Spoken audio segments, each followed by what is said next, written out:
মাইজ ইবনে মালিক বলছেন মিনাজ জিনা, ও নবীজি শয়তানের ওয়াসওয়াসায় পড়ে আমি তো অন্যায়ভাবে জিনা করে ফেলেছি। জিনা কাকে বলে আপনারা নিশ্চয়ই জানেন।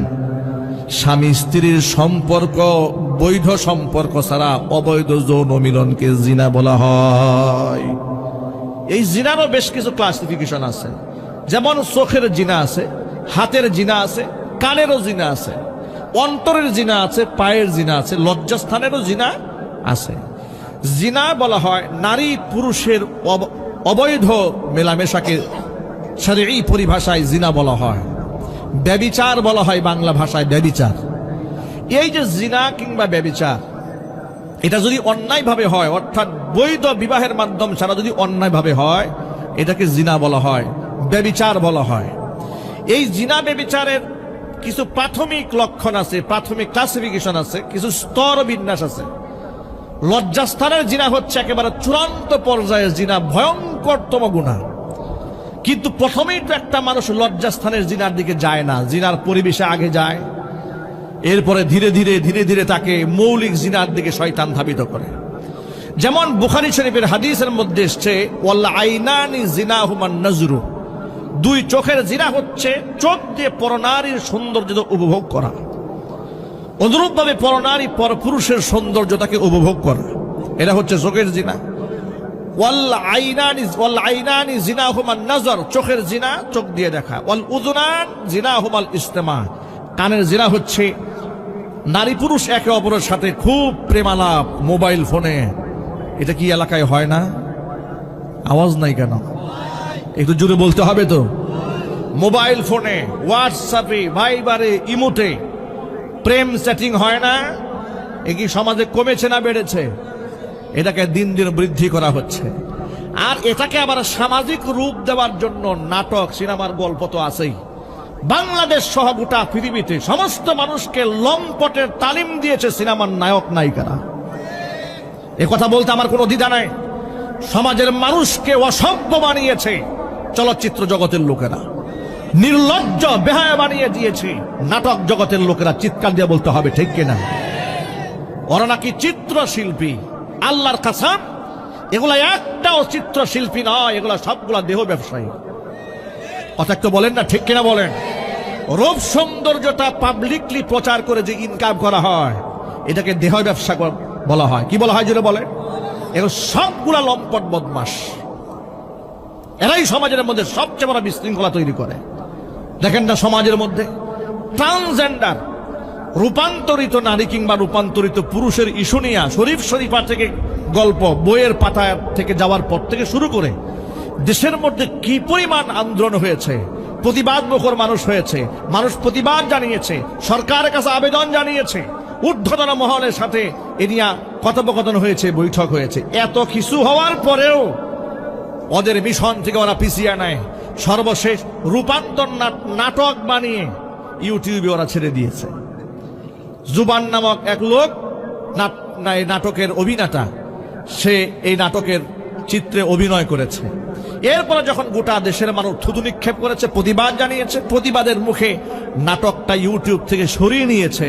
তবে সে আবার ব্যাখ্যা করে বলেছে, আমি কারো মনে আঘাত দেওয়ার জন্য কিছু করি নাই, এটা শুধুমাত্র একটা অভিনয় ছিল। কেন, আপনি কি শিশু? আপনি কি ফিটার খান? সে বলছে আমি দুঃখ প্রকাশ করছি। কিসের দুঃখ প্রকাশ করেছেন আপনি? টেকনাফ থেকে তেতুলিয়া, রূপসা থেকে পাথুরিয়া পর্যন্ত যে বিষয় নিয়ে আন্দোলিত হয়েছে, গোটা দেশের মানুষ যখন গর্জে উঠেছে, এমন একটা স্পর্শকাতর বিষয় নিয়ে যে ব্যক্তি নাটক সাজিয়েছে, সে মুখে দুঃখ প্রকাশ করছে, এটা বললে কাজ হবে না, ওকে প্রকাশ্যে জুতা পিটা করতে হবে। কথা বলতে হবে মুসলমান, ঠিক কিনা? ওদের দৃষ্টতা, ওরা এতটা পর্যায়ে চলে গেছে, ওরা দেশের মানুষের মাইন্ডকে কিছু মনে করে না। ওরা দেশের সংবিধানের বিরুদ্ধে। এদেশের সংবিধান ট্রান্সজেন্ডারের পক্ষে কথা বলে না। এদেশের মুসলমান ট্রান্সজেন্ডারের পক্ষে কথা বলে না। এদেশের আইন, এদেশের সামাজিকতা ট্রান্সজেন্ডার রূপান্তরিত নারী পুরুষের বিরুদ্ধে কথা বলে। কথা বলতে হবে, ঠিক কিনা? ওই বিষয় নিয়ে যারা নাটক সাজিয়েছে, ওদের শাস্তি হওয়ার দরকার আছে না নাই? চিৎকার দিয়ে বলেন, আছে না নাই? এরা যে সমাজের মধ্যে অসভ্যতা ছড়ায়, এরা যে অসামাজিক কর্মকাণ্ড সমাজের মধ্যে প্রচার করে, তার ছোট্ট একটা প্রমাণ দেওয়ার জন্য এই রূপান্তর নাটকের রেফারেন্স আপনাদের সামনে আমি টেনেছি। আমার প্রিয় যুবকেরা, একটু বুঝার চেষ্টা করেন। জিনা করা তো ভয়াবহ কবিরা গুনাহ, যে গুনাহ করলে জাহান্নামে যাওয়া ছাড়া কোনো মুক্তির পথ নাই। যে গুনার শাস্তি শরীয়তে মৃত্যুদণ্ড, যে গুনার শাস্তি শরীয়তে অবিবাহিত হয়ে গেলে 100 দুর্রা প্রকাশ্যে। ওই জিনার প্রাথমিক কিছু স্তর আছে। আল্লাহ নবী বলেছেন, ওয়াল আইনানি জিনাহুমান নাজরু, চোখের জিনা হচ্ছে চোখ দিয়ে দেখা। ওয়াল উযুনানি, কানের জিনা হচ্ছে, ওয়াল উযুনানি আল ইস্তিমা, এই কানের জিনা হচ্ছে কান দিয়ে কথোপকথন শোনা। অন্তরের জিনা হচ্ছে মনে মনে ওই কাজগুলো কল্পনা করা। হাতের জিনা হচ্ছে পরপুরুষ কিংবা পরনারীকে স্পর্শ করা। পায়ের জিনা হচ্ছে অন্যায়ের দিকে এগিয়ে যাওয়া। লজ্জাস্থান ওই কাজটাকে আমলে বাস্তবায়ন করে। কোরআনে কারীম কোন জায়গার মধ্যে বলে নাই তোমরা জিনা করো না, ব্যভিচার করো না। কোরআন কি বলেছে শোনেন। আল্লাহ রাব্বুল আলামিন বলে দিয়েছেন, ওয়ালা তাকরাবুজ জিনা ইন্নাহু কানা ফাহিশা ওয়া সাআ সাবিলা। জিনা ব্যভিচার তো করবে দূরের কথা, লা তাকরাবুজ জিনা, জিনা ব্যভিচারের ধারে কাছেও যাওয়া যাবে না। আল্লাহু আকবার বলে। কোরআন শরীফের একটা জায়গার মধ্যেও নাই তোমরা জিনা করো না, বরং কোরআন মাজিদে জিনার ব্যাপারে বলেছেন, ওয়ালা তাকরাবুজ জিনা, জিনার ধারে কাছেও যেও না। মুফাসসিরিনে কেরামরা কোরআন শরীফের আয়াতের তাফসীর করে বলেছেন, জিনার ধারে কাছে না যাওয়ার মানেটা কি। এর মানে হলো এমন কিছু পরিবেশ আছে যে পরিবেশে গেলে জিনার মন মানসিকতা তৈরি হয়। আছে না নাই? কথা বলতে হবে তো, বলেন। কিছু পরিবেশ আছে না? আপনি সিনেমা হলে গেলেন, আপনি পার্কে গেলেন যেখানে নারী পুরুষের অবাধ মেলামেশা, আপনি সেখানে গেলেন। কিংবা আপনি হোলি উৎসবে অংশগ্রহণ করলেন, নারী পুরুষে খুব জড়াজড়ি মাখামাখি করলেন। কিংবা সুইমিং পুলে একসাথে নাচানাচি করলেন। কিংবা আপনি কক্সবাজার সমুদ্র সৈকতে গিয়ে নারীদের অর্ধনগ্ন দেহকে আপনি দর্শন করলেন, দেখলেন। এগুলা হচ্ছে জিনার পরিবেশ। আপনি ওখানে গেলে এগুলা জিনার উপকরণ, আপনার মনের মধ্যে শয়তান ধাক্কা দেবে, আপনাকে আরো নিকটতম করার জন্য শয়তান চেষ্টা করবে। যেমন একটি হাদিসের মধ্যে এসেছে, লা ইয়াখলুওয়ান্না রাজুলুন বিইমরাআতুন ইল্লা সালিসুহুমা শাইতান। লা ইয়াখলুওয়ান্না রাজুলুন বিইমরাআতিন ইল্লা সালিসুহুমা শাইতান। কোন একটা নারী, কোন একটা পুরুষ একাকিত্বে অবিবাহিত, তারা বয়ফ্রেন্ড গার্লফ্রেন্ড, আমাদের বাংলা একেবারে খুব সহজ ভাষায় বোঝাবার জন্য বলি, আমাদের দেশের তথাকথিত জাস্ট ফ্রেন্ড, একাকিত্বে যদি নিরিবিলি তারা কোথাও বসে, আল্লাহর নবী সাল্লাল্লাহু আলাইহি সাল্লাম এটাকে হারাম ঘোষণা করেছেন 1500 বছর আগে। পার্কের চিপায় চাপায় বসে, গাছের ডালে ডালে বসে, কিংবা গাছের ছায়ায় বসে যারা একে অপরকে বাদাম খাওয়ায় দেয়, একে অপরকে রানের মধ্যে নিয়ে শুয়ে থাকে, কিংবা বন্ধু বান্ধবীর হাত ধরে রাস্তাঘাটে ঘোরাফেরা করে, এগুলা হালাল না হারাম? একটু স্পষ্ট ভাষায় মুসলমানের মতো ইমানি শক্তি দিয়ে উচ্চারণ করে বলবেন, এগুলো হালাল না হারাম? আরো জোরে বলেন। এবার শোনেন কেন হারাম। আল্লাহ নবী বলেন, তোমাদের জন্য এই কাজটা নিষিদ্ধ কেন করা হয়েছে শোনেন। লা ইয়াখলুওয়ান্না রাজুলুন বিইমরাআতিন ইল্লা সালিসুহুমা শাইতান। কপট কপতি অবৈধ সম্পর্ক করে দেখবেন বিভিন্ন চাইনিজ রেস্টুরেন্টে একেবারে নিরিবিলি পর্দা করে বসার ব্যবস্থা থাকে, আছে না নাই? জোরে বলে। পর্দা করে একেবারে খুবুস গল্প করার জন্য ওনাদেরকে আলাদা ছেড়ে দেওয়া হয়েছে। মানে পরিবেশটাই তৈরি করা হয়েছে যাতে করে তাদের এই অপকর্মের মধ্যে এসে কেউ ডিস্টার্ব না করে, বাধা যেন তাকে না দেয়। আল ইয়াযু বিল্লাহ। সকলেই বলেন নাউযু বিল্লাহ। এই কাজটি করতে নবী করিম সাল্লাল্লাহু আলাইহি সাল্লাম কেন নিষেধ করলেন?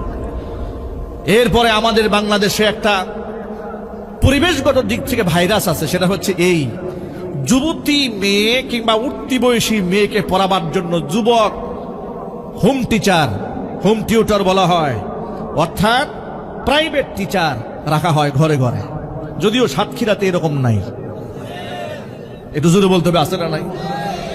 বিশ্ববিদ্যালয়ে পড়ুয়া এক নওজোয়ান ছেলে কেমিস্ট্রিতে পড়াশোনা করে, কিংবা বায়োলজি নিয়ে লেখাপড়া করছে, সায়েন্স নিয়ে পড়াশোনা করছে, কিংবা ইতিহাস নিয়ে পড়াশোনা করছে। কিংবা দর্শন নিয়ে পড়াশোনা করে, যাই করুক না কেন, এমন একজন শিক্ষককে নওজওয়ান শিক্ষকের কাছে ছেড়ে দিয়েছে, ক্লাস 9 কিংবা ক্লাস 10-এ পড়া তার মেয়েটাকে একান্তে রুমে বসে বসে টিচার সাহেব ছাত্রীকে পড়াচ্ছে। এই চিত্র বাংলাদেশে আছে না নাই? এত আসতে বললেন কেন? এই চিত্র আপনি মা, আপনি বাবা, আপনি আপনার যুবতী মেয়েটাকে, আপনি উঠতি বয়সের মেয়েটাকে, আবেগের বয়সের মেয়েটাকে আপনি ছেড়ে দিয়েছেন একটা যুবকের হাতে। এরপরে কি বললেন? বাবা তোমরা এই রুমে থাকো, এই রুমে কেউ আসবে না, খুব ভালো করে মনোযোগ সহকারে আমার মেয়েটাকে পড়াও। এই যে আপনি পরিবেশটা তৈরি করলেন, আল্লাহর নবী সাল্লাল্লাহু আলাইহি সাল্লাম বলেছেন এই কাজ যেন কোনোদিন কোন নারী পুরুষ একসাথে এভাবে একত্রিত না হয়। তারা যদি দুইজন একটা রুমের মধ্যে বসে, কিংবা গাছের নিচে বসে, কিংবা পার্কে গিয়া বসে, তারা দুজন আর দুজন থাকে না, ইল্লা সালিসুহুমা শাইতান, মাঝখান দিয়ে একজন ঢুকে যায়। মাঝখান দিয়ে কে ঢুকে? মাশাআল্লাহ, ওয়াজ তো ভালোই জানেন, দেখা যায় ওরা আর দুইজন থাকে না, তিনজন হয়ে যায়। মাঝখান দিয়ে কে ঢুকে? শয়তান ঢুকে। এই শয়তান ততক্ষণ পর্যন্ত আপনাকে ছাড়বে না যতক্ষণ উভয়ের মধ্যে অবৈধ জিনা ব্যভিচার সংগঠিত না করবে। হাদিস শরীফের মধ্যে আমার বাপ দাদার বানানো কথা নয়, হারাম। ইসলাম এই জন্য সহ শিক্ষাকে হারাম করেছে, নারী শিক্ষাকে হারাম করে নাই। নারী অধিকার নিয়ে ইসলাম যে কথা বলেছে, পৃথিবীর সমস্ত নারীবাদীদের বক্তব্য একত্রিত করলে আল্লাহর নবী নারীদের পক্ষে যা বলেছেন তার সমান হবে না। যদি বলতে হবে, ঠিক কিনা বলেন? নারীবাদীরা নারী অধিকারের নামে নারীকে উলঙ্গ বানিয়ে ছেড়ে দিয়েছে। নারীবাদীরা নারী অধিকারের নামে নারীদেরকে ধর্ষিতা বানিয়ে দিয়েছে, নির্লজ্জ বানিয়েছে, বেহায়া বানিয়ে দিয়েছে। চিৎকার দিয়ে বলেন, ঠিক কিনা? পশ্চিমারা নারী অধিকারের নামে নারীদেরকে ভোগের পণ্য বানিয়েছে। শীতকালীন মেয়েদেরকে ওরা হাফ প্যান্ট পরিয়ে রাখে যাতে করে ওদের পাটা ভালো করে দেখা যায়, কিন্তু পুরুষ তো হাফ প্যান্ট পরে না, শীতকালে ওরা ফুল প্যান্ট পরে। দেখেছেন নারীকে কতভাবে ঠকাইছে ওরা? নারীদেরকে সব দিক থেকে ওরা ঠকিয়ে দিয়েছে, ভোগের পণ্য বানিয়ে দিয়েছে। সমস্ত বিজ্ঞাপনে নারীদেরকে সামনে দাঁড় করিয়ে দিয়েছে। গাড়ির বিজ্ঞাপনে নারী, বাড়ির বিজ্ঞাপনে নারী, টুথপেস্ট বিক্রি হবে তার বিজ্ঞাপনে নারী। নারীকে সব জায়গায় ওরা ভোগের পণ্য বানিয়েছে। ইসলাম ভোগের পণ্য বানায় নাই, নারীকে ইসলাম মায়ের মর্যাদা দান করেছে। সুবহানাল্লাহ কোন? ইসলাম নারীদের ব্যাপারে বলেছে, ইন্নামাদ দুনিয়া কুল্লুহা মাতাউন ওয়া খায়রু মাতাঈদ দুনিয়াল মারআতুস সালিহা। গোটা পৃথিবীর মধ্যে যত নাজ নিয়ামত আছে, সমস্ত নাজ নিয়ামতের মধ্যে শ্রেষ্ঠতম নাজ নিয়ামতের নাম হচ্ছে নেককার মহিলা। পৃথিবীর শ্রেষ্ঠ সম্পদ নেককার নারী। যার ঘরে একজন চরিত্রবান স্ত্রী আছে, সেই ব্যক্তির ঘরের মধ্যে আল্লাহ পাকের জান্নাতের পরিবেশ বিরাজ করে। যখন সুবহানাল্লাহ। ও যুবক ভাইরা, তাহলে এবার মৌলিক কথায় আসি। ইসলাম নারীকে পড়ার অধিকার দিয়েছে, পুরুষের পড়ার অধিকার নিশ্চিত করেছে, কিন্তু নারী পুরুষের একসাথে পড়া ইসলাম হারাম করে দিয়েছে। এই বক্তব্য রেকর্ড হচ্ছে, দায়িত্বশীলদের কান পর্যন্ত আওয়াজ যাবে। আমাদের হৃদয়ের দাবি, ইউনিভার্সিটি লেভেল, স্কুল লেভেল থেকে শুরু করে বিশ্ববিদ্যালয় পর্যন্ত সব জায়গায় নারী সেক্টরগুলো আলাদা করা দরকার। কথা বলে আওয়াজ নাই, দরকার আছে না নাই? এটা কি সম্ভব না অসম্ভব? চিৎকার দিয়ে বলেন, সম্ভব না অসম্ভব? আপনি বলবেন যে হুজুর, নারীরা কি বিশ্ববিদ্যালয় চালাতে পারবে? আপনাদের কাছে কি মনে হয় মেয়েরা বিশ্ববিদ্যালয় চালাতে পারবে না? এটা আওয়াজ দিয়ে বলেন না। স্কুল কলেজ মেয়েরা চালাতে পারবে না? রাষ্ট্র যদি মহিলা চালাতে পারে, একটা দেশের প্রাইম মিনিস্টার হয়ে যদি দেশ চালাতে পারেন, কেন তিনি বিশ্ববিদ্যালয় চালাতে পারবেন না? অবশ্যই বিশ্ববিদ্যালয় চালাতে পারবে, মার্কেট তিনি চালাতে পারবেন। ইমারতে ইসলাম আফগানিস্তানে কি হয়েছে জানেন? মেয়েদের জন্য আলাদা শপিং মল তৈরি করে দেওয়া হয়েছে। মহিলারা মহিলাদের মার্কেটে কেনাকাটা করবে, দোকানদারও মহিলা, ক্রেতাও মহিলা। সুবহানাল্লাহ। পুরুষ দোকানদারের কাছে নারী মহিলারা যাবে না, নারীরা যাবে না। এমনকি ওরা আইন করেছে, টেইলার মাস্টার যারা, কোন টেইলার, পুরুষ টেইলার কারিগর মেয়েদের জামা কাপড় সেলাবে না। সুবহানাল্লাহ। মেয়েদের জামা কাপড় মেয়েরা সেলাবে, পুরুষের জামা কাপড় পুরুষরা সেলাবে। আল্লাহু আকবার বলেন। ইসলামে সব ধরনের সৌন্দর্যতা আছে তো না নাই? যদি বলতে হবে আছে না নাই? আছে। কথা লম্বা হয়ে যাচ্ছে, মৌলিক কথা হারিয়ে যাবে, পয়েন্ট আপনারা হারিয়ে ফেলবেন। মূল কথায় ফিরে আসি। কোরআন বলে দিয়েছে লা তাকরাবুজ জিনা ইন্নাহু কানা ফাহিশা ওয়া সাআ সাবিলা। জিনা তো করবে দূরের কথা, জিনার ধারে কাছেও তোমরা যাবে না। তাহলে জিনার ধারে কাছে যাওয়ার তো অর্থ নিশ্চয়ই আপনারা বুঝতে পেরেছেন। যেখানে নারী পুরুষের অবাধ মেলামেশা, এটা জিনার পরিবেশ। নাইট ক্লাব জিনার পরিবেশ, সিনেমা হল জিনার পরিবেশ, পার্কগুলা জিনার পরিবেশ। কথা বলতে হবে তো। যেখানে পর্দা থাকে না এমন বিবাহের অনুষ্ঠান দেশে আছে না নাই? পর পুরুষের সাথে একই টেবিলে খানা খেতে বসেছে, জিনার পরিবেশ, যাওয়া যাবে না। পহেলা বৈশাখ কিংবা দেশের যে কোনো কালচারের মধ্যে আনন্দ উদযাপনের নামে নারী পুরুষ এক জায়গায় গিয়ে ঠেলাঠেলি করা হালাল না হারাম? আরো জোরে বলেন না। আমরা এটা বলি বলে আমাদেরকে এরা বলে মৌলবাদী। আমাদেরকে তোমরা মৌলবাদী বলো, আমরা সৎ কথা বলার কারণে আমরা তোমাদেরকে বলো তোমরা হচ্ছে জিনাবাদী, তোমরা দুশ্চরিত্র লম্পট। চিল্লায় বলে মুসলমান ঠিক কিনা বলেন? সুতরাং লম্পটদের কথা শুনে আলেমরা দায়িত্ব ভুলে যাবে না। নিষ্ঠা আলেমরা হকের কথা বলাই যাবে, কোন ষড়যন্ত্রকে আমলে নেওয়া হবে না। চিল্লায় বলে মুসলমান ঠিক কিনা? আমার যুবক ভাইয়েরা, জিনা তো দূরের কথা, জিনার পরিবেশের কাছেও যাওয়া যাবে না, ধারে কাছেও যাওয়া যাবে না। এভাবে জিনাকে স্পষ্টভাবে হারাম করে দেওয়া হয়েছে। এই জন্য শরীয়তে ইসলামে পর্দা করা ফরজ করা হয়েছে।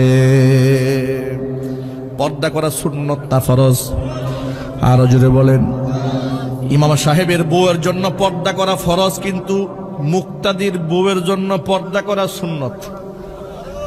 সভাপতি সাহেবের বউ পর্দা না করলে কোনো অসুবিধা নাই না? অসুবিধা আছে নাকি? আওয়াজ নাই। অসুবিধা আছে। আমাদের দেশের সরকারি হিসাব মতে ৩.৫ লক্ষ জুমার মসজিদ আছে আমাদের বাংলাদেশ। আলহামদুলিল্লাহ বলবেন না? আর বেসরকারি হিসাব মতে ৫ লাখের উপরে মসজিদ আছে বাংলাদেশ। আলহামদুলিল্লাহ। এই যে এত মসজিদের ইমাম সাহেব খতিব সাহেব, একজন ইমাম সাহেব খতিব সাহেবের স্ত্রী যদি, কন্যা যদি বেপর্দায় রাস্তায় চলে, পরের দিন হুজুরের ইমামতি শেষ। আওয়াজ নাই। পরের দিন মুক্তাদি বলবে হুজুর আপনার বউ মার্কেটে পর্দা ছাড়া চলে, আপনার পিছনে আমরা নামাজ পড়বো না, হুজুর আউট। দেখেন, দায়িত্ববোধের ক্ষেত্রে ইমাম সাহেবের বউয়ের জন্য পর্দা করা ফরজ, লঙ্ঘিত হয়ে গেলে ইমাম সাহেবের কাম সারা। এইদিকে সভাপতি সাহেবের মেয়ে যে হাফ প্যান্ট পরে মার্কেটে গেছে, কোনো অসুবিধা নাই। কেউ বলে না সভাপতি সাহেব আজকের পর থেকে আপনি মসজিদ কমিটির সভাপতি হতে পারবেন না। আপনার মতো নোংরা লোক মসজিদ কমিটির নেতৃত্বে থাকতে পারে না। মসজিদ কমিটির নেতৃত্বে থাকতে গেলে তাকে ইমানদার হতে হবে, নামাজি হতে হবে। বাংলাদেশের অধিকাংশ মসজিদ কমিটির দায়িত্বশীলরা নামাজ পড়ে না, বেশিরভাগ জায়গায় পড়ে না। বর্তমানে যাদের ক্ষমতা বেশি, টাকা বেশি, একটু টাকার গরম আছে, ডোনেশন মোনেশন করতে পারে, ব্যাস এদেরকে সভাপতি জোর করে এলাকাবাসী বানাই দিছে। সপ্তাহে একদিন উনি আসেন না মসজিদে, এমন সভাপতি নাই বাংলাদেশে। একটু জোরে বলতে হবে নাই? পরিবর্তন হওয়া দরকার, পরিবর্তন হওয়া দরকার। জালেম সভাপতিদের কারণে, কমিটির লোকদের কারণে ইমাম সাহেব মসজিদের মিম্বার থেকে হক কথা বলতে পারেন না। কথা বলতে হবে ঠিক কিনা? আলেম ওলামাদের মিম্বার থেকে হক কথা, স্পষ্ট কথা, সমাজ প্রেক্ষাপটে বাস্তবিক কথা আসার দরকার নাই? যদি বলুন আছে না নাই? সুতরাং আল্লাহ রাব্বুল আমিন যেন দায়িত্বশীলদেরকে কথাগুলো বোঝার তৌফিক দান করে, জোরে কোন আমিন। এবার মূল কথা আসি। তাহলে পর্দা করা ইমাম সাহেবের স্ত্রী, কন্যার জন্য যেমন ফরজ, মুক্তাদির স্ত্রীর জন্য পর্দা করা ঠিক তেমনই ফরজ। যদি তারা পর্দা না করেন তাহলে কি হবে শোনেন। নবী করিম সাল্লাল্লাহু আলাইহি ওয়াসাল্লাম বলেছেন, সালাসাতুন কাদ হারামাল্লাহু আলাইহিমুল জান্নাহ, 3 শ্রেণীর মানুষের জন্য আল্লাহ পাক তার জান্নাতকে হারাম করে দিয়েছেন। 1 নাম্বার হচ্ছে মুদমিনুল খামর, যারা মদ পান করে তাদের জন্য আল্লাহর জান্নাত হারাম। 2 নাম্বার হচ্ছে ওয়াল আকু, পিতা মাতার অবাধ্য সন্তান যারা, তাদের জন্য আল্লাহর জান্নাত হারাম। 3 নাম্বার ওয়াদ্দাইয়ুসুল্লাযী ইউকিররু ফি আহলিহিল খাবাস ওই দাইয়ুস পুরুষ, যে দাইয়ুস পুরুষ তার অধীনস্থ নারীদেরকে অশ্লীল ভাবে সমাজের মধ্যে পরিচালিত করে, ওই সমস্ত দাইয়ুস পুরুষের জন্য আল্লাহর জান্নাত হারাম। সুতরাং আল্লাহর জান্নাতে যদি যেতে চাই, নিজেরা তো পর্দা করে চলবো, নিজের স্ত্রী সন্তানদেরকে আমরা পর্দা করাবো। আমরা বলি ইনশাআল্লাহ। আমার প্রিয় বন্ধুগণ, তাহলে জিনা করা তো দূরের কথা, জিনার ধারে কাছেও যাওয়া যাবে না। বেপর্দায় চলা, জিনার পরিবেশ সমাজের মধ্যে তৈরি করা, এমন একটা অনুষ্ঠানের মধ্যে যাওয়া যেখানে নারী পুরুষের অবাধ মেলামেশা, একসাথে খাওয়া দাওয়া চলছে, হারাম, যাবেন না আপনি। ঠিক কিনা বলেন? গায়ে হলুদের অনুষ্ঠান যদিও সাতক্ষীরাতে হয় না, আন্দাজ করা যায় গায়ে হলুদের অনুষ্ঠানে দুলাভাই আসছে, এরপরে উনি আপনার গায়ে হলুদের মেখে দেবে শালার বউরে। নাউজুবিল্লাহ পড়েন, নাউজুবিল্লাহ জুড়ে বলেন। ছেলের বন্ধু বান্ধবরা গেছে গায়ে হলুদের মধ্যে একটু ভাবির গালের মধ্যে হলুদ মাখাই দিতে। নাউজুবিল্লাহি মিন যালিক, আল ইয়াযু বিল্লাহ, লা হাওলা ওয়ালা কুওয়াতা ইল্লা বিল্লাহ। আপনি কি জানেন না, আপনার স্ত্রী, আপনার হবু স্ত্রী, আপনার এখনো বিবাহ হয় নাই, আপনি পাত্রী দেখতে গিয়েছেন, সেখানে শুধুমাত্র পুরুষ, আপনি একা ওই মেয়েটাকে দেখতে পারবেন। আপনার বাবাও দেখতে পারবে না, আপনার ভাইও দেখতে পারবে না, আপনার দুলাই ভাইও দেখতে পারবে না, আপনার চাচাতো ভাই, বন্ধু বান্ধব যারাই দেখবে তার জিনার গুনাহ হবে। কথা বলেন ঠিক কিনা? এই চরম বাস্তবতাকে উপেক্ষা করার কোনো সুযোগ আছে? কোনো সুযোগ নাই। আমরা সব কিছুকে লঙ্ঘন করে জিনার পরিবেশ নিজেরাই তৈরি করেছি। আল্লাহ বলেছেন লা তাকরাবুজ জিনা, জিনার ধারে কাছেও যাওয়া যাবে না। আল্লাহ পাক যেন কথাগুলো আমাদের বুঝার তৌফিক দান করেন। সাহাবায়ে কেরাম রাদিয়াল্লাহু তাআলা আনহুম আজমাইন শয়তানের ওয়াসওয়াসায় পড়ে গুনাহ একটা করে ফেলেছে। মাইজ ইবনে মালিক আল আসলামি আল আনসারী তিনি বললেন, ইয়া রাসূলুল্লাহ, আপনি আমাকে পাক বানান, আমি তো নিজেকে নাপাক বানায় ফেলেছি গুনাহ করে। হুজুর বললেন, কিসের নাপাক? তিনি বললেন, আমি জিনা করে নাপাক হয়ে গিয়েছি।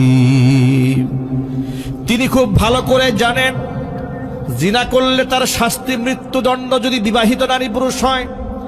মাইজ ইবনে মালিক আল আসলামি আল আনসারী তিনি বিবাহিত পুরুষ ছিলেন। এখন শরিয়াতে ইসলামে তার উপর হদ কায়েম করা হবে, মৃত্যুদণ্ড দেওয়া হবে। মৃত্যু তিনি চেয়ে নিচ্ছেন। তিনি বলেন, দুনিয়াতে মৃত্যুদণ্ড হাসি মুখে মেনে নিতে পারি, কিন্তু জাহান্নামের আগুনে শরীরে জ্বালাতে দেব না। আমার প্রিয় ভাইরা, আল্লাহর নবী রাহমাতুল লিল আলামিন তার কথা শোনা মাত্র মৃত্যুদণ্ড কার্যকর করলেন না। প্রথমে আগে তদন্ত করলেন যে লোকটা নিজে থেকে স্টেটমেন্ট দিচ্ছে, আসলে এই লোকটা কি সত্য কথা বলেছে, নাকি কোন ওয়াসওয়াসায় পড়ে, নাকি মাতলামি অবস্থায় পড়ে এই ধরনের কথা বলেছে। তথ্য যাচাই করার জন্য তিনি তার এলাকার মধ্যে সাহাবায়ে কেরামের একটা তদন্ত টিম পাঠিয়ে দিলেন। যাও তার এলাকায় গিয়ে জিজ্ঞেস করো, আবিহি জুনুনুন, তার মধ্যে পাগলামি আছে নাকি, নাকি সে মদ পান করে, তার মধ্যে মাতলামি আছে নাকি। এলাকার লোকদের কাছে তথ্য নেওয়া হলো। এলাকার সব মানুষ মিলে তথ্য দিয়েছে, ও আল্লাহর নবী সাল্লাল্লাহু আলাইহি সাল্লাম, মাইজ ইবনে মালিক আল আনসারী তিনি পাগল নন, তিনি মদখোর নন। এরপরে সাহাবায়ে কেরাম আসলেন, নবীজি সাল্লাল্লাহু আলাইহি সাল্লাম বললেন, তাহলে দেখো সে এই মুহূর্তে মদ্যপান করেছে নাকি, তার মুখের মধ্যে মদের দুর্গন্ধ আছে নাকি। সাহাবায়ে কেরাম তার মুখের মধ্যে নাক লাগিয়ে চেক করলেন, দেখলেন যে না, মুখের মধ্যে মদেরও দুর্গন্ধ নাই। এলাকাবাসীও তার ব্যাপারে সাক্ষ্য দিয়েছে তিনি পাগলও নন। এর মানে তিনি যে স্টেটমেন্ট দিয়েছেন, যে সাক্ষ্য দিয়েছেন, নিজের ব্যাপারে স্বীকারোক্তি প্রদান করেছেন, তা সকলেন। কমর পর্যন্ত তাকে মাটির মধ্যে পুঁতে ফেলা হলো চতুর্পাশ থেকে। এবার সাহাবায়ে কেরাম পাথর মারলেন তার মাথাকে নিক্ষেপ করে। জীবন্ত একটা মানুষের মাথার মধ্যে পাথর নিক্ষেপ করা হচ্ছে চতুর্দিক থেকে। এই নির্মম বাস্তবতার সম্মুখীন সাহাবায়ে কেরাম হলেন, দৃশ্যের সাক্ষী তারা হলেন। এমন সময় নবী করিম সাল্লাল্লাহু আলাইহি সাল্লামের বিশিষ্ট সাহাবী খালিদ রাদিয়াল্লাহু তাআলা আনহুর গায়ের মধ্যে, মায়েজের গা থেকে রক্তের ফোঁটা ফিনকি দিয়ে গায়ের মধ্যে লেগেছে। জামার মধ্যে লাগার সাথে সাথে তিনি ধিক্কার দিয়ে মায়েজকে বললেন, ওয়াইহাক, মায়েজ তুমি ধ্বংস হও, তোমার মতো নাপাক ব্যক্তির রক্ত আমার গায়ের মধ্যে লেগেছে। এই কথাটা যখন নবীজি সাল্লাল্লাহু আলাইহি সাল্লাম শুনতে পেলেন, বললেন, রে খালিদ, তুমি আমার সাহাবী মায়েজকে অভিশাপ দিও না, গলমন্দ করো না, তার তওবা আল্লাহর কাছে এমন ভাবে কবুল হয়ে গেছে, যদি তার এই তওবার বিনিময়ে 70 জন গুনাহগার বান্দার গুনাহ কি এক পাল্লায় দেওয়া হয়, তওবা হিসেবে একজনের তওবার বিনিময়ে আল্লাহ পাক 70 জনকে আল্লাহ আজকে মাফ করে দিবেন। আমি এই ঘটনার দৃষ্টিতে শুধু আপনাদেরকে একটা সবক শিখবার জন্য এতগুলো লম্বা কথা বলেছি। সেটা হলো সাহাবায়ে কেরাম ছিলেন কোরআনে কারীমের প্রথম প্র্যাকটিসিং মুসলমান, যারা ঈমান আমলে মানদণ্ডে উন্নীত হওয়ার পরে কোরআন মাজিদ তাদের ব্যাপারে সাক্ষী দিয়েছেন, আমিনু কামা আমানান নাস। ঈমান আনো তোমরা সেভাবে যেভাবে লোকেরা ঈমান এনেছে। আই আমানাস সাহাবা, সাহাবায়ে কেরাম যেভাবে ঈমান এনেছে তোমরা সেভাবে ঈমান আনো। আল্লাহু আকবার বলেন। এ কথা কে বললেন? আপনার কি ক্লাসে নাই না ক্লাসের বাইরে চলে গেছেন? ঈমান আনো তোমরা সেইভাবে যেভাবে সাহাবায়ে কেরাম ঈমান এনেছে। বক্তব্যটা কে দিলেন? চিল্লায় বলেন। সূরা বাকারার মধ্যে আল্লাহ রাব্বুল আলামিন বলেন, আমিনু কামা আমানান নাস, আই আমানাস সাহাবা। সাহাবায়ে কেরাম হচ্ছে ঈমান এবং আমলের মানদণ্ড। জোরে কোন আল্লাহু আকবার। শুধু কি তাই? কোরআন মাজিদ আল্লাহ পাক বলেন, রাদিয়াল্লাহু আনহুম ওয়া রাদু আন। এই সাহাবীদের প্রতি আমি আল্লাহ সন্তুষ্ট হয়ে গিয়েছি, তারাও আমি আল্লাহর প্রতি সন্তুষ্ট। কোরআন মাজিদ আল্লাহ পাক সূরা হুজুরাতে সাহাবীদের প্রশংসা করে কি বলেন শোনেন, ইন্নাল্লাযীনা ইয়াগুদ্দুনা আসওয়াতাহুম ইনদা রাসূলিল্লাহ উলাইকা আল্লাযীনা ইমতাহানা আল্লাহু কুলুবাহুম লিত্তাকওয়া লাহুম মাগফিরাতু ওয়া আজরুন আযীম। নিশ্চয় যারা আমার নবীর সামনে কণ্ঠের আওয়াজকে নত করে রাখে, উচ্চ আওয়াজে কথাও বলে না, ওই সমস্ত সাহাবী যারা উলাইকা আল্লাযীনা ইমতাহানা আল্লাহু কুলুবাহুম লিত্তাকওয়া, তাদের অন্তরকে আমি তাকওয়ার জন্য পরীক্ষা করে নিয়েছি। তাকওয়ার পরীক্ষায় সাহাবীদের অন্তর পরীক্ষিত হওয়ার পরে তারা উত্তীর্ণ হয়েছে। সুবহানাল্লাহ। এই অপারেটর ভাই একটু আওয়াজ দেন, ভলিউম দেন, আওয়াজ কমে গেছে তো। একদম কাছ থেকে কথা বলতে হয়, তো দূর থেকে কথা বললে আমার জন্য সহজ হয়। কোরআন মাজিদ বলছে, উলাইকা আল্লাযীনা ইমতাহানা আল্লাহু কুলুবাহুম লিত্তাকওয়া লাহুম মাগফিরাতুন ওয়া আজরুন আযীম। আল্লাহ বলছেন আমার নবীর সাহাবীদের জন্য রয়েছে আমি আল্লাহর পক্ষ থেকে ক্ষমা এবং মস্ত বড় পুরস্কার। জোরে বলেন সুবহানাল্লাহ। এখন আপনারা বলেন তো, সাহাবায়ে কেরাম আল্লাহর পক্ষ থেকে সন্তুষ্টি পেয়েছে, এই ঘোষণা কোরআনে আছে না নাই? সবাই বলেন। আল্লাহ পাক তাদের জন্য বিরাট পুরস্কার রেখেছেন, এই কথা সূরা হুজুরাতে আছে না নাই? তাদের মতো ঈমান আনতে হবে, এই কথা কোরআনে লেখা আছে না নাই? তাহলে কি দাঁড়ালো? সাহাবায়ে কেরাম আমাদের ঈমানের মানদণ্ড, তারা আমাদের মডেল, তারা আমাদের আদর্শ। কোরআনে কারীমের আয়াত তার প্রমাণ করে। এবার হাদিস শোনেন। আল্লাহর হাবিব সাল্লাল্লাহু আলাইহি সাল্লাম বলেছেন, তাফাররাকাত বানু ইসরাঈল আলা 72 মিল্লাহ। বনি ইসরাইলের লোকেরা 72টা দলে বিভক্ত হয়ে গিয়েছিল। ওয়া তাফতারিকু উম্মতি আলা 73 মিল্লাহ। আমার উম্মতেরা 73টা দলে ভাগ হয়ে যাবে। 73 দলের মধ্যে কুল্লুহুম ফিন্নার, সবগুলা জাহান্নামে যাবে, ইল্লা মিল্লাতান ওয়াহিদা, কেবলমাত্র শুধুমাত্র একটা দল জান্নাতে যাবে। সাহাবায়ে কেরাম রাদিয়াল্লাহু তাআলা আনহুম আজমাইন প্রশ্ন করলেন, কিলা মা হিয়া ইয়া রাসূলুল্লাহ। ও আল্লাহর নবী, যেই দলটা জান্নাতে যাবে তার পরিচয় বলেন। আমি আপনাদের কাছে প্রশ্ন রাখতে চাই, ওই জান্নাতি দলের পরিচয় জানার দরকার আছে না নাই? আমরা কি ওই 73 দলের 72 দলের জাহান্নামীদের কাতারে শামিল হব, নাকি জান্নাতীদের কাতারে শামিল হতে চাই? কারা কারা জান্নাতি কাতারে শামিল হতে চান হাত দেখি তো। আল্লাহকে একটু দেখান যে আল্লাহ তুমি আমাকে জান্নাতীদের কাতারে শামিল করে নাও। জোরে কোন আমিন। হাত নামান। আচ্ছা, যদি আমরা ওই কাতারে শামিল হতে চাই, তাহলে সেই কাতারে পরিচয় যদি আমার জানা না থাকে, আমার নিজের মারিফত নাই, পরিচয় নাই যে আসলে আমি সেই কাতারে আছি কিনা, তাহলে তো আমার চেয়ে কপাল পোড়া পৃথিবীতে আর কেউ নাই। এবার সাহাবায়ে কেরাম জানতে চাইলেন, হে রাসূল, যে কাতারটা জান্নাতি কাতার পরিচয় দেন। এবার রাসূল কি বলেন শোনেন, জামে মানে একটা বক্তব্য দিলেন আল্লাহর হাবিব সাল্লাল্লাহু আলাইহি ওয়াসাল্লাম। হুজুর বললেন যে কাতার জান্নাতে যাবে তার পরিচয় হলো মা আনা আলাইহি ওয়া আসহাবি, যে আদর্শের উপরে আমি নবীজি আছি, আমার সাহাবীরা যে আদর্শের উপরে আছে, আমি এবং আমার সাহাবীদের আদর্শের কাতারটাই জান্নাতি কাতার। এর দ্বারা খুব স্পষ্ট হয়ে গেল সাহাবায়ে কেরামের আদর্শ আমার আপনার জন্য পালনীয়, ঠিক কিনা বলেন? কথা বলেন। সাহাবায়ে কেরাম যা করেছেন হাসি মুখে সেই কাজ করতে আমাদের কোনো অসুবিধা আছে? চিল্লায় বলেন আছে? এ কথা যদি সলিউশন পেয়ে থাকেন, সাহাবায়ে কেরাম রাদিয়াল্লাহু তাআলা আনহুম আজমাইন খতমে তারাবির নামাজ 20 রাকাত পড়েছেন। সাহাবায়ে কেরাম পড়েছেন, সুস্পষ্ট বিশুদ্ধ হাদিস দ্বারা প্রমাণিত হওয়ার পরেও এই মাসআলা নিয়ে বিতর্কে জড়াবার কি কোনো প্রয়োজন আছে? চিৎকার দিয়ে বলেন আছে? উসমান রাদিয়াল্লাহু তাআলা আনহুর শাসনামলে তিনি জুমার যে দ্বিতীয় খুতবা, অর্থাৎ খুতবা দেওয়ার আগ মুহূর্তে যে আজানটা হয়, আজানের তিনি প্রবক্তা, তিনি আজানের ব্যবস্থা করেছেন, 2 আজানের ব্যবস্থা করেছিলেন।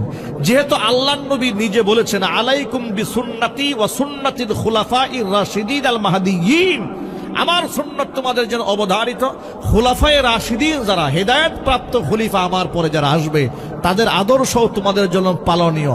সেই জন্য দ্বিতীয় আজান নিয়ে বিতর্ক করার সময় মুসলমানদের নাই, সাহাবায়ে কেরাম করেছেন, হাসি মুখে সেই আমলটা আমরা করবো। জোরে কোন ঠিক কিনা? আমাদের মধ্যে এই মুহূর্তে ডিবেট হওয়ার তো কোনো প্রয়োজন নাই। আমি খুব অবাক হয়েছি, ইদানিং দেখি ফেসবুকে পাল্টি গ্রুপ তৈরি হচ্ছে, একদল বলছে 8 রাকাত, কেউ বলছে 20 রাকাত। আচ্ছা ভাইরা, এটা একটা মুখতালাফি মাসালা, বিতর্কিত জায়গা। এই ব্যাপারটা নিয়ে তো স্টেজে কাঁপানোর কোনো প্রয়োজন নাই। হাসি মুখে সকল মুমিন মুসলমানরা 20 রাকাত মেনে নেবে, একটা মাত্র সূত্রে সাহাবায়ে কেরাম করেছেন তো বলে হ্যাঁ করেছে, বাস, আমাদের আর কোনো দলিলের দরকার নাই। আওয়াজ নাই, মুখে আওয়াজ নাই। আপনারা শুধু একটা কথা বলেন, এত ব্যাখ্যা বিশ্লেষণে যেতে চাই না। সাহাবায়ে কেরাম 20 রাকাত পড়েছেন, বিশুদ্ধ হাদিসে আছে কিনা? যদি বলে হ্যাঁ আছে, তাহলে আমরা এই ব্যাপারে কোনো বহস শুনতে চাই না। 20 রাকাত সাহাবায়ে কেরাম পড়েছেন, হাসি মুখে সাহাবীদের আমলটাকে আমরা গ্রহণ করতে চাই। রাজি আছেন কেন জোরে বলেন? আল্লাহ কবুল করেন, জোরে কোন আমিন। এখন আমাদের ডিবেটের বিষয় এটা হতে পারে না। আমাদের ডিবেটের বিষয় যেটা হওয়া উচিত সেটা হচ্ছে আমার স্বাধীন সার্বভৌম সোনার বাংলাদেশে স্বাধীনতা রক্ষার জন্য কাজ করতে হবে, সার্বভৌমত্ব টিকিয়ে রাখার আন্দোলন করতে হবে। আমার ইমানই আন্দোলন, আমার ইমানকে টিকিয়ে রাখতে হবে। আমার মুসলিম জাতি সত্তাকে হেফাজত করার জন্য দল মত নির্বিশেষে সকলকে ঐক্যবদ্ধ হতে হবে। কথা বলেন না, ঠিক কিনা বলেন? আপনাদের কাছে আজকে আমি এই মুহূর্তে একটা মেসেজ শেয়ার করতে চাই, একটি বক্তব্য আপনাদের সামনে উপস্থাপন করতে চাই দলিল ভিত্তিক। যারা সচেতন নাগরিক আছেন আপনারা নিশ্চয়ই আপনারা গতকালকের খবর জানেন, ফরিদপুর জেলার আপনার মধুখালী উপজেলাতে সেখানকার পূজা চলাকালীন সময়ে 2 শ্রমিককে, নির্মাণ শ্রমিককে হিন্দু সম্প্রদায়ের লোকেরা পিটিয়ে নির্মমভাবে হত্যা করেছে। এই সংবাদ কি আপনাদের কানে গেছে? যায় নাই? এই সংবাদ আপনারা পান নাই? কারা কারা পেয়েছেন হাত দেখি তো। এই সংবাদটা পেয়েছেন কারা কারা? মাশাআল্লাহ, যারা সচেতন তারা অনেকেই পেয়েছেন, হাত নামে। এই হিন্দু সম্প্রদায়ের লোকেরা সেখানে মুসলিম 2 জনকে পিটিয়ে হত্যা করেছে। অভিযোগটা কি? সেখানে এরপরে রাজশাহীর জাতীয় হিন্দু মহাজোটের সাধারণ সম্পাদকের একটা পোস্ট করেছে ফেসবুকে। আমার এই বক্তব্য রেকর্ড হচ্ছে ডিজিএফআই, এনএসআই, ডিবি। এই কথা শুনে নবী করিম সাল্লাল্লাহু আলাইহি ওয়াসাল্লাম তিনি উমরের পক্ষে রায় দিলেন না। কারণ হযরত উমর যে রায়টা দিয়েছেন, মতামত ব্যক্ত করেছেন, এটা বড় কঠিন কাজ। কারণ এতগুলা মানুষ এখন হত্যা করে ফেলা হবে নিকটতম লোকদেরকে, বরং আল্লাহ নবী সাল্লাল্লাহু আলাইহি ওয়াসাল্লাম প্রাধান্য দিলেন অধিকাংশ সাহাবায়ে কেরাম কি বলেছেন, আবু বকর সিদ্দিক রাদিয়াল্লাহু তাআলা আনহু কি বলেছেন। নবী করিম সাল্লাল্লাহু আলাইহি ওয়াসাল্লাম এমনিতেও রাহমাতুল লিল আলামিন, মানুষের প্রতি তার ভালোবাসা ছিল, মোহাব্বত ছিল। চিৎকার দিয়ে এখন আল্লাহু আকবার। আল্লাহর নবী সাল্লাল্লাহু আলাইহি ওয়াসাল্লাম তিনি ওমর রাদিয়াল্লাহু তাআলা আনহুর মতামত কি গ্রহণ করলেন না? মতামত গ্রহণ করলেন আবু বকর সিদ্দিক রাদিয়াল্লাহু তাআলা আনহুর মতামত গ্রহণ করলেন অধিকাংশ সাহাবায়ে কেরামের। তিনি মুক্তিপণ নিয়ে এদেরকে বিদায় করে দেওয়ার সিদ্ধান্ত দিয়ে দিলেন। কিন্তু আল্লাহ রাব্বুল আলামিনের কাছে পছন্দনীয় হয়ে গেল হযরতে ওমর রাদিয়াল্লাহু তাআলা আনহুর মতামত। জোরে কোন আল্লাহু আকবার। হযরত ওমর কি বলেন শোনেন। ওমর বলেন, আল্লাহর নবী, আপনি আমার হাতে তলোয়ার উঠায় দেন, আমার আত্মীয় স্বজন যারা ধরা পড়েছে এদের কল্লা উড়ায় দেওয়ার দায়িত্ব আমার। আবু বকরের হাতে তলোয়ার উঠায় দেন। আবু বকরের আত্মীয় স্বজনের কল্লা আবু বকর নিজ হাতে উড়াবে। উসমানের হাতে তলোয়ার উঠায় দেন। উসমানের আত্মীয় স্বজনের কল্লা নিজ হাতে উসমান উড়াবে। আলীর হাতে তলোয়ার উঠায় দেন। নিকটতম আত্মীয় স্বজন যারা ধরা পড়েছে এদের কল্লা আলী নিজ হাতে উড়াবে। এর মানে আমি এই ছোট্ট একটা এক্সাম্পল আপনাদের সামনে দেওয়ার মাধ্যমে শুধু বুঝাতে চেয়েছি ওমরে ফারুক রাদিয়াল্লাহু তাআলা আনহু সিদ্ধান্তের ক্ষেত্রে বড় কঠোর ছিলেন, কিন্তু ওমরে ফারুক রাদিয়াল্লাহু তাআলা আনহুর মেজাজের সাথে আবু বকরের মেজাজের একটা ভিন্নতা ছিল। আবু বকর এত হার্ড সিদ্ধান্তে সহজে যেতেন না। জোরে কোন আল্লাহু আকবার। সেই আবু বকর সিদ্দিক রাদিয়াল্লাহু তাআলা আনহু একদিন মদিনাতুল মুনাওয়ারা রাস্তা দিয়ে হেঁটে যাচ্ছেন। রাস্তা দিয়ে হেঁটে যাওয়ার সময় দেখতে পেলেন ইহুদি পণ্ডিত ফানহাস বিন আজুরা, ইহুদি বড় আলেম, সে বসে বসে তার সাথী সঙ্গীদেরকে তাওরাত কিতাবের তালিম দিচ্ছে। এই দৃশ্য দেখে আবু বকর সিদ্দিক রাদিয়াল্লাহু তাআলা আনহু বরদাস্ত করতে পারেন নাই। ধমক দিয়ে বললেন, ফানহাস, ওয়াইহাক ওয়াইলাক, তুমি ধ্বংস হও। তুমি কি করে একজন পণ্ডিত হয়ে জ্ঞানী মানুষ হয়ে তুমি মুহাম্মদ সাল্লাল্লাহু আলাইহি ওয়াসাল্লামের প্রতি ঈমান না এনে এখনো পর্যন্ত তাওরাতের তালিম দিচ্ছ তোমার সাথী সঙ্গীদেরকে, ব্যাপারটা কি? অথচ কোরআনে কারীম হক, আল্লাহর নবী হক, এটা তুমি তোমার চাইতে ভালো আর কে জানে? কারণ কোরআন তো বলেছে আল্লাযীনা আতাইনাহুমুল কিতাব, যাদেরকে আমি পূর্বে কিতাব দিয়েছি, ইয়ারিফুনাহু কামা ইয়ারিফুনা আবনাহুম, তারা আমার নবীকে এমন ভাবে চিনবে যেভাবে তারা নিজের সন্তানদেরকে চিনে। আল্লাহু আকবার বলেন। আচ্ছা, নিজের সন্তান চিনতে বাপ মার ভুল হয়? যদি বলেন আপনারা, নিজের সন্তান চিনতে যেমন বাপ মার ভুল হয় না, আমার নবীকে চিনতে ওই ইহুদি খ্রিস্টানদের তেমন ভুল হবে না। হযরত আবু বকর এই জন্য বললেন, ওয়াইহাক ফানহাস, তুমি ধ্বংস হও। তুমি একটা ইহুদি পণ্ডিত হয়ে নবীজির প্রতি ঈমান না এনে তুমি বরং এদেরকে সাথী সঙ্গীদেরকে বিভ্রান্ত করছো, তুমি ধ্বংস হও। এ কথা আবু বকর যখন বললেন, ফানহাস উপস্থিত জনতার সামনে বললেন, আবু বকর, তোমরা যে আল্লাহর কথা বলো, তোমার নবীজি যে আল্লাহর কথা বলেন তিনি তো ফকির হয়ে গেছেন। ওই ফকির আল্লাহর প্রতি ঈমান আনার কোনো দরকার আমাদের নাই। এই কথা শোনা মাত্র আবু বকর সিদ্দিক রাদিয়াল্লাহু তাআলা আনহু স্থির থাকতে পারলেন না। ফানহাসের গালের মধ্যে এত জোরে আঘাত করলেন, চর মারলেন তার গালের মধ্যে। ফানহাস আঘাত প্রাপ্ত হয়ে সরাসরি মুহাম্মদ সাল্লাল্লাহু আলাইহি ওয়াসাল্লামের দরবারে হাজির হয়ে গেছে। এসে বলল, মুহাম্মদ, আপনার কাছে নালিশ নিয়ে এসেছি, বিচার নিয়ে এলাম। হুজুর বললেন, কার নামে বিচার? বলে, আপনার সাহাবী আবু বকরের নামে বিচার। কেন? আমার আবু বকর কি করেছে? এই যে তাকায় দেখেন আমার গালটার দিকে, আমার গালের মধ্যে থাপ্পড় দিয়ে লাল বানায় দিয়েছে। নবীজি সাল্লাল্লাহু আলাইহি সাল্লাম বড় অবাক হয়ে গেলেন। আবু বকর মেরেছে? বলে, আবু বকর মেরেছে। আসলে কি আবু বকর মেরেছে নাকি উমর মেরেছে? তিনি বললেন, হে মুহাম্মদ, আমি আবু বকরকেও চিনি, আমি ওমরকেও চিনি। আবু বকর মেরেছে আপনাকে? উনি তো মারামারির সাহাবী নন। আল্লাহু আকবার বলেন। আল্লাহর নবী নিজে বিস্মিত হয়েছেন, অবাক হয়ে গিয়েছেন যে আবু বকর মেরেছে তাকে, গালের মধ্যে থাপ্পড় মেরেছে। এ কথা বলতে না বলতে আবু বকর সিদ্দিক রাদিয়াল্লাহু তাআলা আনহু নবী করিম সাল্লাল্লাহু আলাইহি ওয়াসাল্লামের দরবারে হাজির হয়ে গেলেন। হাজির হয়ে বললেন, ও আল্লাহর নবী, আপনি আমাকে পারমিশন দেন, অনুমতি প্রদান করেন, আরেকটা থাপ্পড় দিয়ে ওর বাম গালটা লাল বানায় দেই। নবী করিম সাল্লাল্লাহু আলাইহি ওয়াসাল্লাম বড় অবাক হয়ে গেলেন। আবু বকর, কেন আপনি তাকে মেরেছেন, আঘাত করলেন কেন? ইয়া রাসূলুল্লাহ, সে যদি আমাকে গালমন্দ করত কিংবা আমাকে আঘাত করত আমি কোনো প্রতি উত্তর করতাম না, কিন্তু আমাকে শোনায় শুনিয়ে সে আমার আল্লাহকে ফকির বলে গালি দিয়েছে, এটা আমি বরদাস্ত করতে পারি নাই। ফানহাসকে ডেকে মুহাম্মদ সাল্লাল্লাহু আলাইহি ওয়াসাল্লাম বলে, ফানহাস, তুমি কি সত্যি আল্লাহকে ফকির বলে গালি দিয়েছো? ফানহাস বলে, ও মুহাম্মদ, আবু বকর আমার নামে মিথ্যা কথা বানিয়ে বলছে, আমি আল্লাহকে ফকির বলি নাই। চিৎকার দেখো, নাউজুবিল্লাহ। আচ্ছা প্রিয় ভাইরা, আবু বকর সিদ্দিক রাদিয়াল্লাহু তাআলা আনহু কি তিনি মিথ্যা বলার সাহাবী? জোরে বলুন, মিথ্যা বলার সাহাবী তিনি নন। কিন্তু এখন এই মুহূর্তে নবী করিম সাল্লাল্লাহু আলাইহি সাল্লামের কাছে বিচার গেছে। আবু বকর যে থাপ্পড় মেরেছে তার সাক্ষী আবু বকর নিজেই।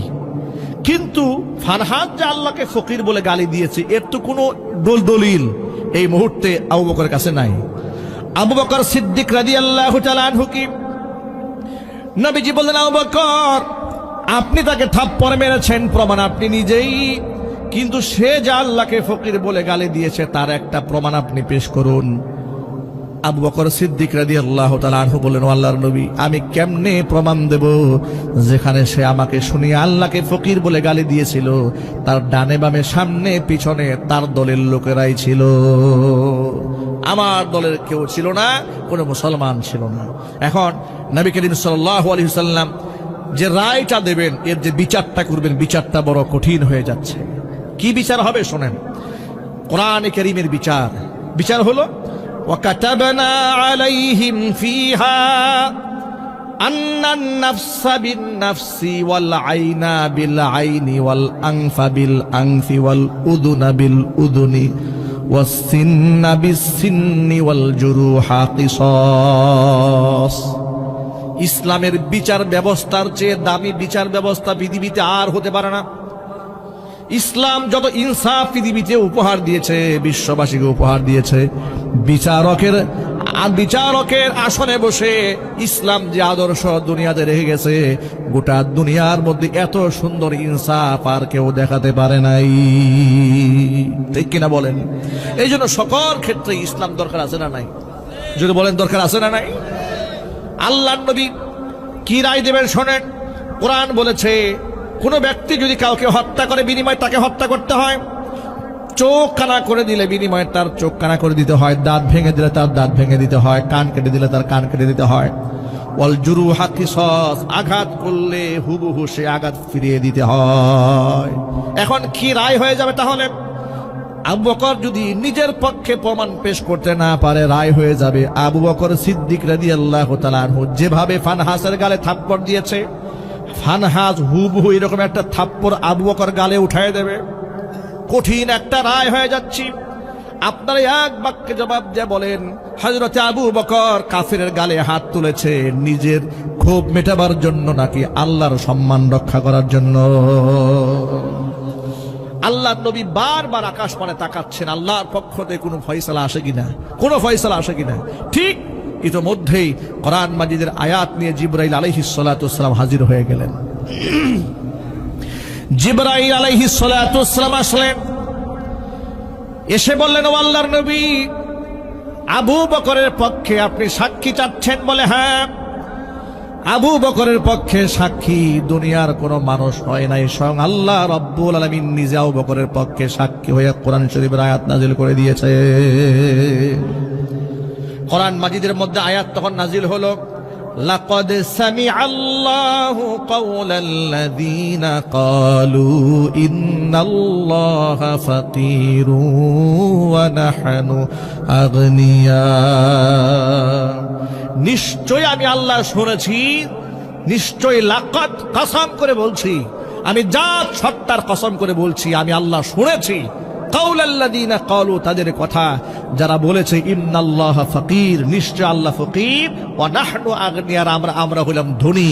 এই কথা যারা বলেছে ওই কাফেরদের কথা আমি শুনেছি। আল্লাহু আকবার বলেন, জোরে কোন সুবহানাল্লাহ।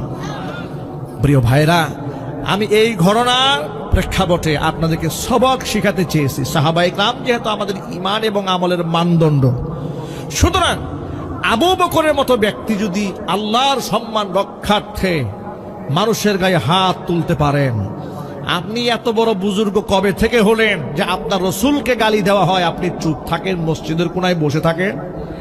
কথা বলতে হবে তো, ঠিক কিনা বলেন? আপনাকে এত ভদ্র কে